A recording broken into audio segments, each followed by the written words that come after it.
बिस्मिल्लाहिर्रहमानिर्रहीम। अस्सलाम वालेकुम स्टूडेंट्स, क्या हाल चाल। अच्छा स्टूडेंट्स, आज हम चैप्टर 2 काइनेमेटिक्स 9th क्लास का टॉपिक 2.6 एंड 2.7 जो कि हमारे लास्ट टॉपिक है वो आज डिस्कस करेंगे। हमारा टॉपिक 2 का third equation of motions and 2.7 motion of freely falling objects आज हम डिस्कस करेंगे। तो first third equation of motions क्या कहती है, और दूसरी बात कि मैं आपको हर इक्वेशन में बताता हूँ कि इसमें 5 इक्वेशंस हैं जिससे रिलेट करती हैं, 5 क्वांटिटीज़ हैं जिससे रिलेट करती हैं। वो है एक initial velocity, final velocity, acceleration, time and distance, जो कि हम इसमें पढ़ेंगे थर्ड इक्वेशन ऑफ मोशन। तो बेटा third equation of motion, first equation second equation of motion आपने देखी, जिसमें हमने ये जो मैंने येलो लाइन से एक डायग्राम ड्रा किया जिसमें हमने डिस्टेंस फाइंड किया, और डिस्टेंस हमने कैसे फाइंड किया कि इसका टोटल एरिया फाइंड कर लिया इसको दो शेप्स में डिवाइड करके। एक तो हमने ट्रायंगल शेप में डिवाइड करी और एक हमने रेक्टेंगल शेप में डिवाइड करी। लेकिन आज भी हम डिस्टेंस ही फाइंड करेंगे, ठीक है। Total distance S travel by body is equal to the area of O A B D, कि हम ओ से ए और बी से डी इस पूरी शेप का, यानी कि इस पूरी डायग्राम का जो कि इस ग्राफ में हमारे पास बन रही है, इसका डिस्टेंस फाइंड करेंगे। लेकिन आज हम इसको दो शेप्स में डिवाइड नहीं करेंगे, ठीक है। आज इसका डिस्टेंस फाइंड करेंगे। तो बेटा ये जो आप शेप देख सकते हैं जो मैंने येलो कलर में लेबल की है, इस शेप को बेटा नाम देता है ट्रेपीजियम का, ठीक है। ये क्या कहलाती है? ट्रेपीजियम। तो आज हम एरिया ऑफ ट्रेपीजियम फाइंड करेंगे, जो कि क्या है हमारे पास ओ ए बी डी, जो कि इक्वल होती है half 1/2 sum of parallel sides के दो पैरेलल साइड्स का sum multiply by its height, ठीक है। तो आज हम देखेंगे कि एरिया ट्रेपीजियम हम कैसे फाइंड करते हैं, और ये हमारी थर्ड इक्वेशन ऑफ मोशन बताएगा मैं। तो बेटा अब हम देख सकते हैं कि मैंने area of trapezium O A B D को ऐसे डिनोट कर दिए 1/2 वैसे का वैसे ही, और सम of parallel sides.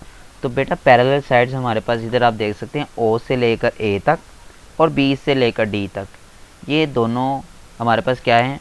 Parallel sides हैं, ठीक है। पैरेलल साइड्स हमारा जो ए की तरफ को मूव करेंगे, एक तरफ बन रही हूँ, ठीक है। ये पैरेलल साइड्स हैं हमारे पास, ओ से ए एंड बी से डी। तो हमने सम ऑफ टू पैरेलल साइड ले लिया। ओ से ए सम का होता है प्लस कहते हैं जब सम को, तो सम ऑफ टू पैरेलल साइड्स ओ से ए प्लस बी डी। और दूसरी तरफ अगर हम हाइट देखें, ठीक है, अगर हम इस ट्राइंगल की हाइट देखें, ट्रेपीजियम की हाइट देखें, तो वो हमारे पास इससे बनती है ओ से डी, ठीक है बेटा। इस शेप में हमारे पास ट्रेपीजियम की हाइट क्या बनी? ओ से डी। नेक्स्ट, अब बेटा इसमें हम क्या करेंगे? हम मल्टीप्लाइंग कर देंगे बोथ साइड पे B C divided by O D. जब हम दोनों साइड पे मल्टीप्लाई करें तो देखते हैं, देखें जी, B C divided by O D को मैंने रेड कलर से शो कर दिया ताकि आपके लिए आसानी हो। तो बेटा S multiply by B C divided by O D is equal to half O A plus B D cross O D cross B C divided by O D. अब आप देख सकते हैं राइट साइड पे ओ डी से O D cancel हो गया, तो हमारे पास जो इक्वेशन बच गई अभी वो बता रहा है वो क्या थी बची? बी सी।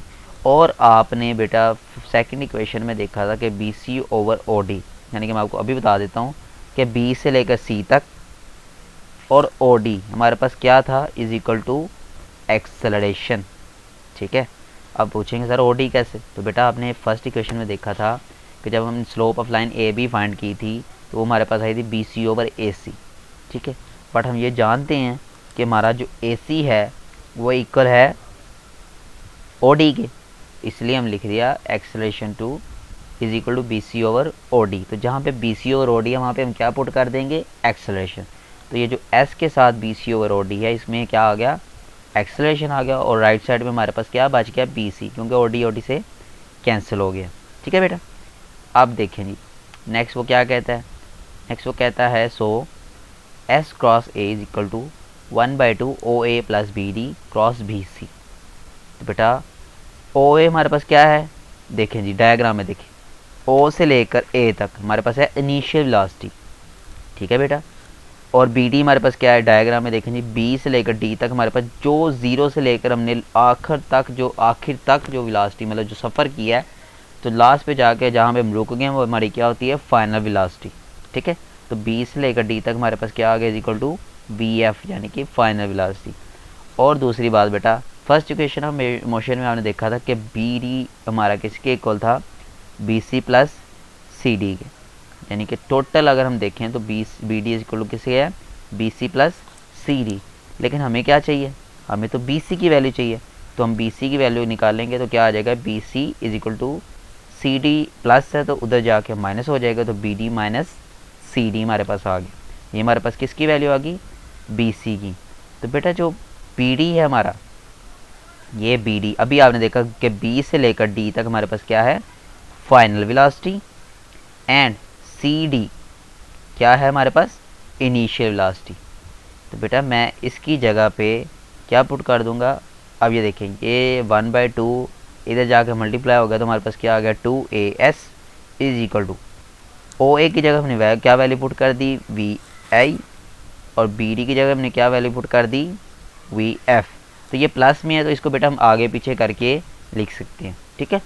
अब BC माइनस CD की जगह पे हमने क्या पुट किया, ये देखें BC की जगह पे क्या आ गया, BD माइनस CD, और BD की हमारे पास क्या वैल्यू थी, VF यानी कि फाइनल वेलोसिटी, और CD की हमारे पास क्या वैल्यू थी, VI यानी कि इनिशियल वेलोसिटी। तो आपने बेटा मैथ में फार्मूला पढ़ा है A plus B into A minus B, अगर दोनों को आपस में मल्टीप्लाई किया जाए तो वो बनता है A² माइनस B²।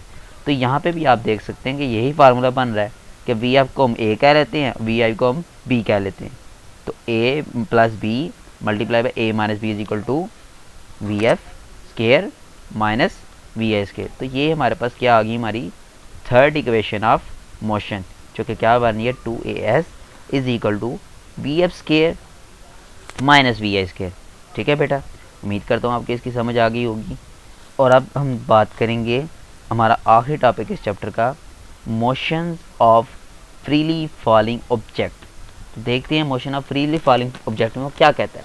बट बेटा इसमें मैं आपको पहले बता दूं, कहता है freely falling object have same acceleration independent of masses, कि फ्रीली फॉलिंग ऑब्जेक्ट का सेम एम्पलीट्यूड एक्सेलरेशन होता है, बेशक उनके मैसेज जैसे भी हो। अब इससे क्या बनाता है बेटा, एक साइंटिस्ट था गैलीलो, जिसके आपको राइट साइड पे इमेज भी नज़र आ रही होगी।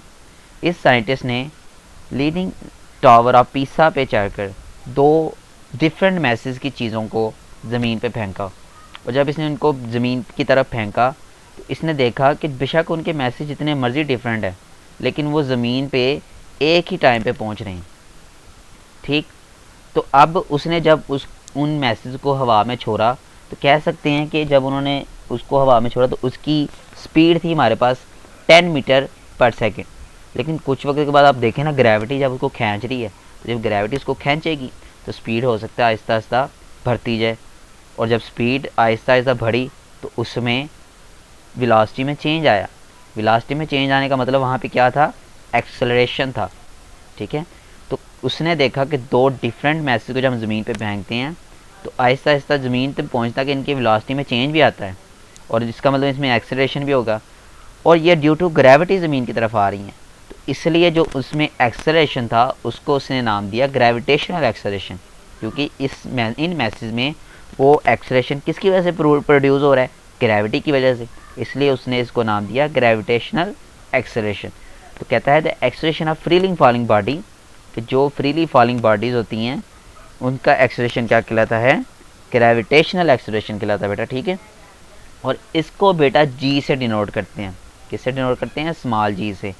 और बेटा इसकी जो वैल्यू होती है ना, वो होती है 10 मीटर पर सेकंड स्क्वायर, बट कुछ लोग 9.8 मीटर पर सेकंड स्क्वायर भी यूज़ करते हैं, तो इनमें वो अप्रॉक्सीमेटली इक्वल एक दूसरे के। ठीक है, दूसरी बार बेटा हमने जब एक्सेलरेशन वाला टॉपिक पढ़ा तो हमने देखा था कि वहाँ पे डिसेलरेशन भी होता है, रिटार्डेशन भी होता है। तो वैसे ही ग्रेविटी के रूल में भी एक्सेलरेशन में डिसेलरेशन और रिटार्डेशन होती है। वो कैसे, कि जब ये बॉडी हमारी नीचे की तरफ आ रही है तो बेटा इसमें जो ग्रेविटेशनल एक्सेलरेशन होता है वो पॉजिटिव होता है, यानी कि अगर हम आसमान से किसी चीज़ को नीचे की तरफ फेंकते हैं तो उसमें जो एक्सेलरेशन प्रोड्यूस होता है वो कौन सा होता है बेटा, वो होता है ग्रेविटेशनल एक्सेलरेशन, वो पॉजिटिव होता है। बट अगर कोई चीज़ हम ज़मीन से ऊपर की तरफ फेंकें तो बेटा उसमें जो एक्सेलरेशन प्रोड्यूस होता है वो होता है नेगेटिव।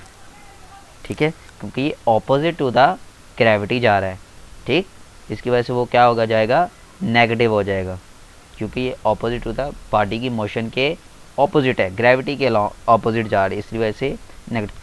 अब बेटा आखिरी और फाइनल बात कि जब हमने तो स्ट्रेट लाइन वे में जब रोड के ऊपर चलते हैं तो तब जो इक्वेशन हमने पढ़ ली, लेकिन अब जब हम ग्रेविटी के लॉन्ग जा रहे हैं, यानी कि ग्रेविटेशनल के लॉन्ग जा रहे हैं, तो इसमें हमारे पास इक्वेशन ऑफ मोशंस कौन सी बनेंगी, तो वो देख लेते हैं बेटा। इसमें हमारे पास जो equations of freely falling objects के लिए इक्वेशन ऑफ मोशन बनेंगी वो बनेंगी कि बी एफ। अब देखिए ना, जहाँ जहाँ पे एक्सेलरेशन होगा, जैसे कि हमने तीन इक्वेशन आप पढ़ी हैं, तो आप देख सकते हैं कि हमारी पहली equation V F is equal to V I plus A T.